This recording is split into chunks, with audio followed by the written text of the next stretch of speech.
વર્તમાન વૈશ્વિક પરિસ્થિતિમાં જ્યારે યુદ્ધ અને આંતરરાષ્ટ્રીય તણાવને કારણે પેટ્રોલિયમ પેદાશો અને કુદરતી ગેસની અછત વર્તાઈ રહી છે, ત્યારે સુરત મહાનગરપાલિકાએ કચરાની સમસ્યા નહીં પણ સંસાધન ગણી એક ક્રાંતિકારી દિશા બતાવી છે.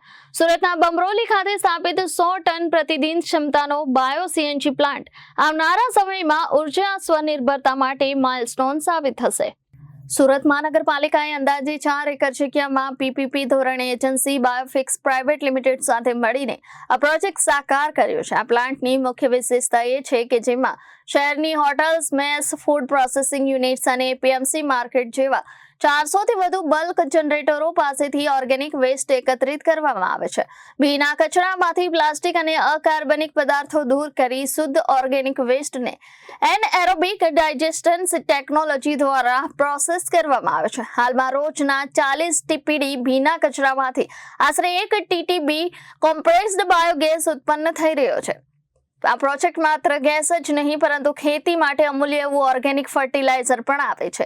જીબીસી પુનઃ ઉત્પાદિત અને પર્યાવરણને અનુકૂળ ઉર્જા સ્ત્રોત છે, જે પેટ્રોલિયમ ઇંધણનો શ્રેષ્ઠ વિકલ્પ છે. ગેસ ઉત્પાદન બાદ વધતી સ્લરીને ટ્રીટ કરી ઉચ્ચ ગુણવત્તાયુક્ત ઓર્ગેનિક ખાતરમાં ફેરવવામાં આવે છે, જે જમીનની ફળદ્રુપતા વધારી સસ્ટેનેબલ ફાર્મિંગને પ્રોત્સાહન આપે છે. હાલમાં આ ગેસનો ઉપયોગ પ્લાન્ટના વિવિધ કાર્યોમાં થઈ રહ્યો છે, પરંતુ ટૂંક સમયમાં આ ગેસ ઇન્ડિયન ઓઇલ કોર્પોરેશનને આપવામાં આવશે. સુરત મહાનગરપાલિકા દ્વારા કમ્પ્રેસ બાયોગેસને ઉપયોગમાં લેવા માટે અને જે વેસ્ટ જનરેટ થાય છે એને પોઝિટિવ ઉપયોગ કરીને એમાંથી બાયોગેસને જનરેટ કરીને એને કમ્પ્રેસ કરીને વિવિધ એપ્લિકેશન છે, કામ છે, એના માટે ઉપયોગ કરવા માટેનો પ્રોજેક્ટ અલગ અલગ હાથ ધરવામાં આવી છે. એની અંદર સૌથી પહેલાં એપીએમસી સુરત ખાતે જે વેજીટેબલ વેસ્ટ છે એને પ્રોસેસિંગ કરવા માટેનું બાયોગેસ પ્લાન્ટનું નિર્માણ કરવામાં આવ્યું હતું અને એ પછી મોટા પાયામાં 120 ટનનું દિવસે પ્રોસેસિંગ કરી શકે એવા મોટા ડાયજેસ્ટર સાથેનું ગેસ પ્લાન્ટનું પણ આયોજન આલતાન ખાતે જે કરવામાં આવેલું છે. એની અંદર 500 બલ્ક વેસ્ટ જનરેટર, જે લોકો પાસેથી જે બીના કચરા છે, ફૂડ વેસ્ટ છે અને વેજીટેબલ વેસ્ટ છે, બધું ઓર્ગેનિક વેસ્ટ છે, એનું ઉત્પાદન થાય છે, એમને પાસેથી કલેક્શન કરીને આ પ્લાન્ટ ઉપર લાવવામાં આવે છે અને સાયન્ટિફિક પદ્ધતિથી એનું પ્રોસેસિંગ કરીને એની અંદર બાયોગેસનું હાર્વેસ્ટિંગ કરવામાં આવે, એનું પછી ફિલ્ટરિંગ કરવામાં આવે અને એ ફિલ્ટર કરેલા જે બાયોગેસ છે એને કમ્પ્રેસ કરીને પ્રેશર સાથે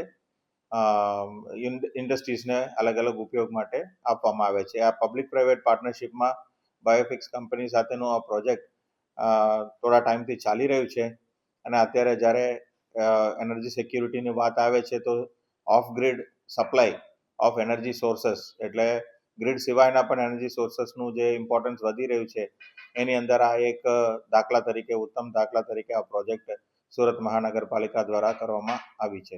સર, ખાસ એટલે યુદ્ધના કારણે જે ગેસની અછત પડી છે એને પૂરું કરવા માટે જ આ પ્લાન્ટ નવેસરથી ઉપયોગ કરવામાં આવ્યો છે.